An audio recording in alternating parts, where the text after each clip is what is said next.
आज हम आपको बताएंगे एक ऐसे मुल्क के बारे में जिसके ज़्यादातर लोग करोड़पति और अरबपति हैं, मगर इसके बावजूद यहाँ के 90% लोग खुश नहीं हैं।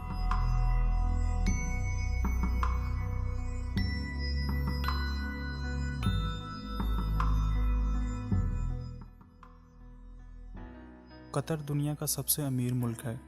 हर साल न जाने कितने पाकिस्तानी यहाँ रोज़गार के लिए जाते हैं। कतर में रहने वाले लोगों को कतारी कहते हैं। इसकी 90% इनकम कुदरती तेल और गैस से होती है। दुनिया में बीजिंग के बाद सबसे ज़्यादा अरबपति लोग कतर में ही रहते हैं। इसके बावजूद कतर एक टैक्स फ्री जोन है, मतलब यहाँ किसी भी किस्म का टैक्स नहीं लगता।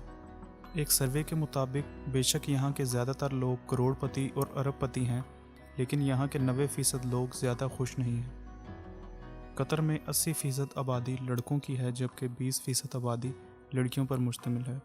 वो इसलिए कि यहाँ पर दूसरे ममालिक से लोग रोज़गार की तलाश में आए हुए हैं।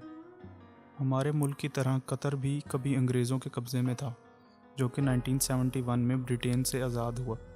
कतर की आबादी तकरीबन 22 लाख है, जिसमें से सिर्फ 15% लोग ही कतर के बाशिंदे हैं। बाकी आबादी दूसरे ममालिक से आए हुए लोगों की है, जो वहाँ काम करने गए हुए हैं, जिनमें पाकिस्तानी, इंडियन और बाकी एशियन ममालिक शामिल हैं। कतर में मैकडॉनल्ड्स का बर्गर ख़रीदने से कई गुना सस्ता गाड़ी में पेट्रोल भरवाना है। वो इसलिए कि कतर में सिर्फ 1% ज़मीन पर ही फसलें उगाई जाती हैं, जिसकी वजह से कतर में 90% से ज़्यादा खाना दूसरे ममालिक से इंपोर्ट किया जाता है। यहाँ पर मैकडॉनल्ड्स के एक बर्गर की कीमत 300 रुपये है, जबकि 1 लीटर पेट्रोल की कीमत सिर्फ 15 रुपये है। कतर में 2 किस्म के कानून चलते हैं, एक सिविल कानून और दूसरा शरीयत का कानून। शरीयत का कानून कुरान और सुन्नत के मुताबिक है, जिसके मुताबिक कतर में शराब बैन है, लेकिन फिर भी यहाँ के कुछ होटल्स के पास शराब ख़रीदने का परमिट है, जो कि सिर्फ गैर मुल्की और गैर मुस्लिम लोगों के लिए ख़रीदी जाती है।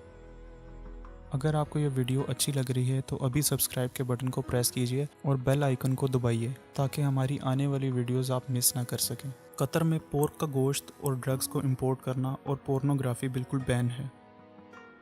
अगर आप यहाँ पर किसी भी मज़हब के ख़िलाफ़ बात करते पाए गए तो 7 साल की जेल भी हो सकती है। कतर एक जवान मुल्क है, जहाँ पर 1.5% से भी कम आबादी 65 साल या इससे ज़ायद उम्र के लोगों की है। कतर में ख़वातीन को ज़्यादा आज़ादी नहीं है। यहाँ ख़वातीन को ड्राइविंग की आज़ादी ज़रूर है, मगर बाकी मामलात में सऊदी अरब जैसे ही कानून हैं।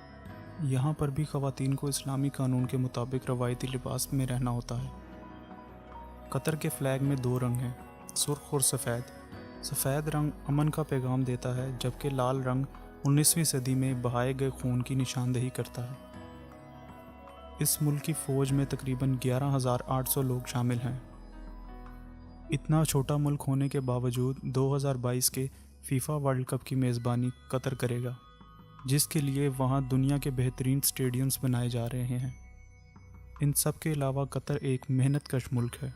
व्यूवर्स, अगर आपको ये वीडियो पसंद आई है तो चैनल को सब्सक्राइब करना मत भूलिएगा। चैनल को सब्सक्राइब करने के लिए यहाँ क्लिक कीजिए और पिछली वीडियो देखने के लिए यहाँ क्लिक कीजिए।